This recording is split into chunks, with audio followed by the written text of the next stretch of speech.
Saludos a todos mis amigos de la página Instrucción Teológica. En esta ocasión quiero contarles la historia detrás de mi libro que se llama Cambios Cósmicos en la Última Generación, que es un estudio exegético de Lucas capítulo 21. Bueno, que publiqué, por cierto, en el año 2013, que fue un año de mucha actividad de cumplimiento profético, del cual movimientos grandes, enormes, que mayormente de los místicos y gente que trabaja dentro del ocultismo y de todo ese ramo de los Illuminati, el Nuevo Orden Mundial, hicieron muchísimo movimiento.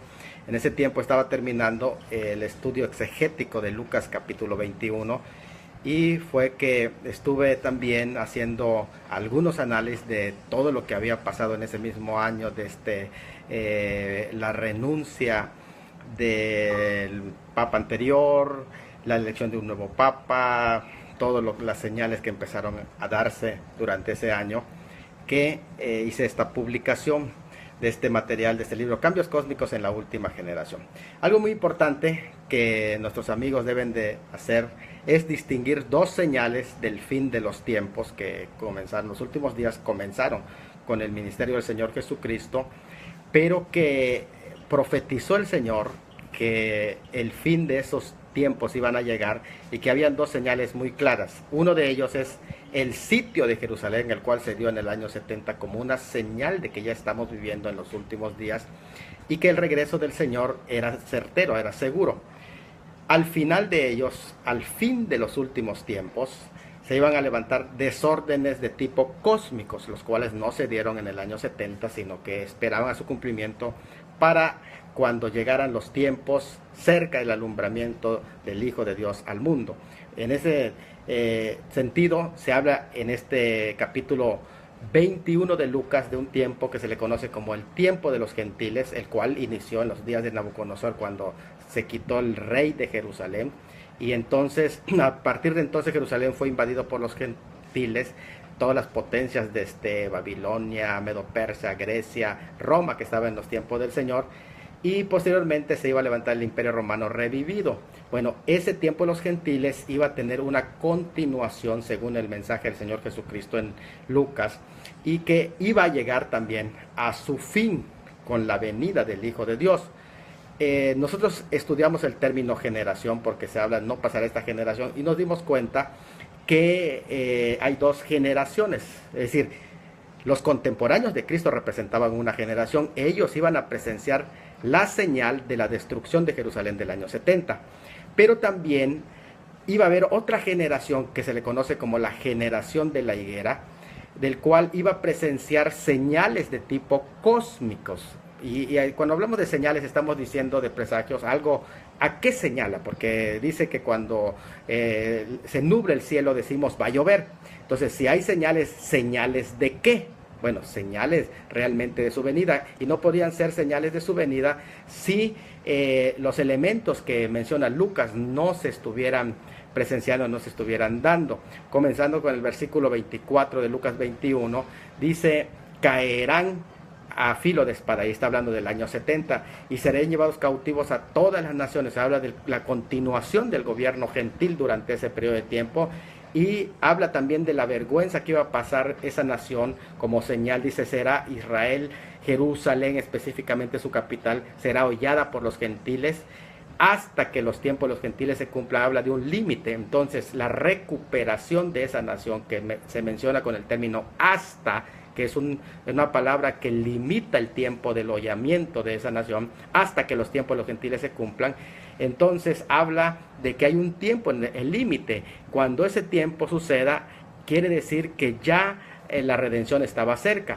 Y el versículo 25 que dice así: entonces aparecerán señales en los cielos, etcétera. Las señales no iban a ser señales si Jerusalén no volvía a estar en manos de los gentiles, perdón, de los judíos. ¿Por qué? Porque ahí es donde el Señor va a bajar, y va a bajar para rescatar a su pueblo. Eso es muy interesante. Entonces, antes no podía haber señales.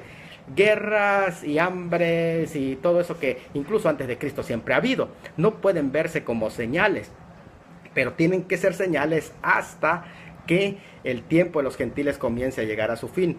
Y ahora que Jerusalén está ya en su tierra como capital de Israel, ahora ya empiezan a contarse como cronológicamente. Señal, y lo explicamos con detalle en este material, este libro que publicamos en 2013. Ahora, hablamos también de la advertencia en este mismo libro a la cronomanía o la fijación de fechas, porque existe un elemento que Satanás está usando para desprestigiar la escatología, que es la fijación de fechas. Y con eso justamente es que se ha usado para atacar la parusia, la venida del Señor Jesucristo. Justamente en este libro hablamos de eso, cómo interpretamos Lucas capítulo 21, y hablamos del sensus plenior, es decir, de la inspiración plenaria. Hablamos las dos diferencias del sensus plenior inspirado y el sensus plenior no inspirado. El sensus plenior no inspirado es producto de una labor también exegética que se aplica al tiempo contemporáneo. ¿Por qué? Porque cada generación tiene el deber de oír la voz de Dios, o ser sensible a la voz de Dios, porque Dios le habla a cada generación. O sea, es impensable pensar que Dios no nos está hablando en nuestra generación, y eso es lo que nosotros tenemos que aprender a rescatar, porque hay que hacer labor exegética. Eso no es cábala, La labor exegética es un trabajo que lleva sus pasos, que incluso si tienes que contar las palabras, las letras, los números, todo eso es importante, los enlaces, todas las formas para sacar el mensaje en el texto. Eso es trabajar con el texto, y esto es algo muy importante que nosotros tenemos que hacer. Hicimos esta labor exegética y también llevar al otro paso, que es las aplicaciones del texto, porque de nada sirve que yo haga un trabajo exegético si no tiene repercusión en mi vida personal, en mi vida hoy, aquí en el siglo XXI. Si eso no me está diciendo nada hoy, si el pasaje bíblico no me está hablando hoy, o sea, de nada me sirve. Entonces la labor exegética tiene que aterrizar con aplicaciones prácticas, con ejemplos reales, vívidos delante de nuestros ojos, y eso es muy importante. O sea, hay que ser pertinentes en el mensaje, si no, de nada sirve nuestro trabajo exegético. Y en ese sentido es un trabajo solamente de escritorio, pero si no me dice nada hoy, tengo que desecharlo porque no me sirve. En ese lo mismo es en cualquier disciplina, incluso en otras áreas del quehacer teológico. Hay que basarnos no solamente incluso en los ejemplos de la Biblia misma, que sí los hay, muchísimos, sino también en la contemporaneidad. Aún en la misma naturaleza. ¿Por qué? En el caso yo, por ejemplo, tengo escrito un material de eclesiología. En la eclesiología misma, cuando se habla del crecimiento, mucho de eso se basa en la teología natural, o sea, en experimentos, se basa y se enseña realmente en ese sentido. Algunas de esas metodologías y demás se toman.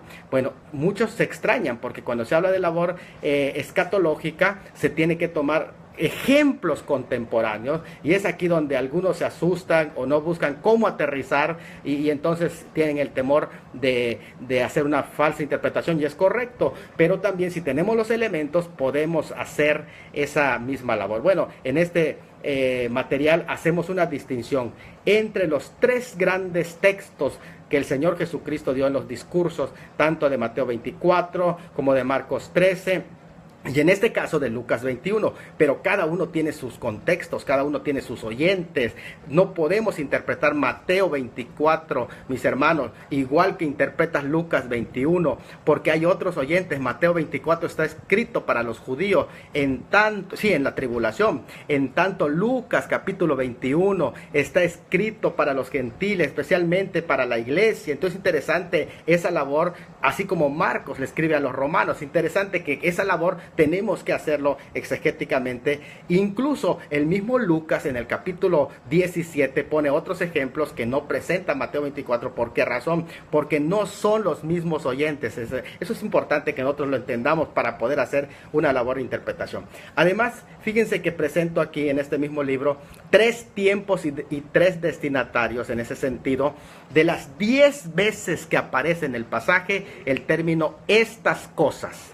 En primer lugar, estas cosas se refiere a los oyentes del año 70. Hay un grupo de pasajes que sí hablan a los oyentes del año 70, es decir, los contemporáneos de Cristo. Hay un segundo grupo de pasajes donde se habla de estas cosas en Lucas 21, de las 10 veces que aparece ese término, donde ese término se utiliza a los que presencien el inicio de esas señales, es decir, aquellos que presencien la llegada de Israel de nuevo como la señal de la higuera antes del rapto. Y hay un tercer grupo a los que se dirige estas cosas, que son los que experimenten el cenit de las señales durante la tribulación. Entonces son 3 diferentes destinatarios. Hay que analizarlo. Yo hago un análisis detallado y concienzudo, exegético, en este libro que se llama Cambios Cósmicos en la Última Generación, y llegamos a la conclusión, después de un análisis exegético riguroso, que somos la generación de las señales y tenemos más responsabilidad. Interesante en este sentido. Y así como